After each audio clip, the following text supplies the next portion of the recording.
Hello students, ये video special आप लोग पॉलिटेक्निक के लिए ही बनाया गया है, जिसमें कि ये चैप्टर है सदिश और अदिश राशि। तो पहले हम लोग समझ लेते हैं कि भौतिक राशि जो होती है वो दो प्रकार की होती है। भौतिक राशि दो प्रकार की, एक होती है सदिश और एक होती है अदिश। ठीक है, सदिश राशि किसे कहेंगे? जिसको परिमाण और दिशा दोनों होता है, परिमाण और दिशा दोनों होता है। और अदिश राशि किसे कहेंगे? जिसे केवल परिमाण होता है, केवल परिमाण होता है। एग्जाम्पल में आप जान ही रहे हैं कि ये बल, जैसे कि सदिश राशि है, बल हुआ, वेग है, विस्थापन है, ये सारा का सारा सदिश राशि है। और इसमें होगा लंबाई, क्षेत्रफल, आयतन, ठीक है, ये सारा का सारा। तो यहाँ पर क्या है कि हम लोग जान रहे हैं कि सदिश राशि और अदिश राशि जाने, तो सदिश अदिश राशि को आप साधारण तरीके से जोड़ सकते हैं, लेकिन सदिश राशि को आप साधारण तरीके से नहीं जोड़ सकते। सदिश राशि को जोड़ने के लिए क्या करना पड़ता है? कुछ नियम का पालन करना पड़ता है। ठीक है, हम आप लोगों को इसमें शॉर्ट तरीके से लेके जा रहे हैं, जिससे कि आप न्यूमेरिकल पे सीधा न्यूमेरिकल पे चले जाए और न्यूमेरिकल को अच्छे से समझें। इसमें बस न्यूमेरिकल बेसिस के लिए, न्यूमेरिकल के आधार पर ही आपको पढ़ाया जा रहा है, ताकि आप इसको आसानी से न्यूमेरिकल समझ में आ जाए। तो हम क्या बताएं कि सदिश को नियम के द्वारा जोड़ा जाता है। तो सदिशों का जो योग होता है, यानी सदिशों को जो हम जोड़ते हैं, सदिशों का योग, तो सदिशों को जोड़ने का नियम, तो तीन नियम होता है। पहला है त्रिभुज नियम, दूसरा होता है समांतर चतुर्भुज नियम, और तीसरा होता है बहुभुज नियम। ठीक, तो इसमें आपको त्रिभुज नियम ही पढ़ना है, त्रिभुज नियम पढ़ना है, और उसी के आधार पर समांतर चतुर्भुज नियम पढ़ना है। तो न्यूमेरिकल के लिए आपका ये दोनों इंपॉर्टेंट है, दोनों एक ही जैसा होता है। तो त्रिभुज नियम में क्या है? त्रिभुज नियम में ये है कि अगर कोई त्रिभुज हम लोग जानते हैं कि त्रिभुज में तीन भुजाएं होती है, तो अगर त्रिभुज की दो भुजाएं दो सदिश को निरूपित करती है, तो त्रिभुज की जो तीसरी भुजा होती है वो परिणामी सदिश को निरूपित करेगी।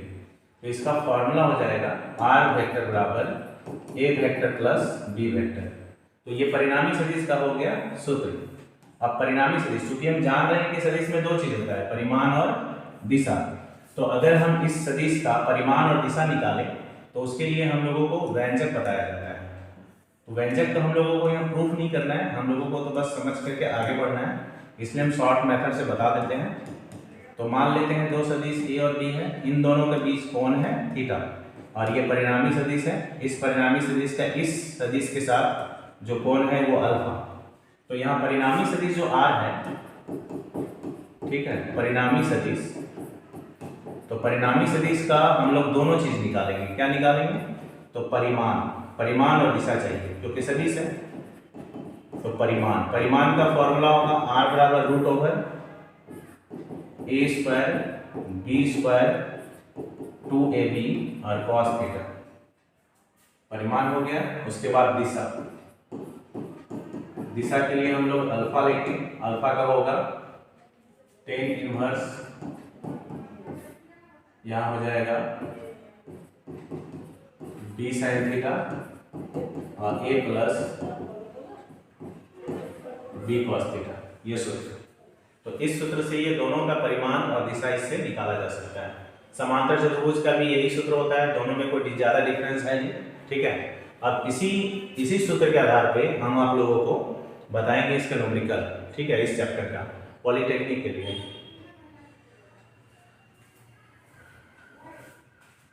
हम लोग अपने से मान ए का मान हो गया P और B का मान हो गया Q और R का मान दिया हुआ है P। तो हम लोग सूत्र जानते हैं कि R बराबर रूट ओवर होता है a square plus b square plus 2ab cos theta.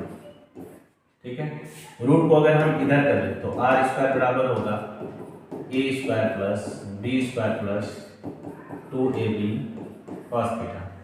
अब यहाँ मान रख देंगे लोग R का P प्लस a का मान हो जाएगा p का स्क्वायर, a का मान हो जाएगा p स्क्वायर, b का मान हो जाएगा q स्क्वायर 2pq और फिर cos थीटा। अब यहाँ पे क्या है देखिए, p का मान कह रहा है, p को यदि p को 2 गुना कर दिया जाए इस p को, तो पहले p और p कट जाएगा तो बचेगा क्या, q square plus 2pq cos theta बराबर 0। इसमें से हम लोग q कॉमन ले लेंगे तो q प्लस हो जाएगा 2p cos थीटा बराबर 0। अगर हम q को हटा दें तो q plus 2p cos theta बराबर हो गया 0। ठीक है, अब हम यहाँ समीकरण ऐसे बनाते हैं इस तरह से।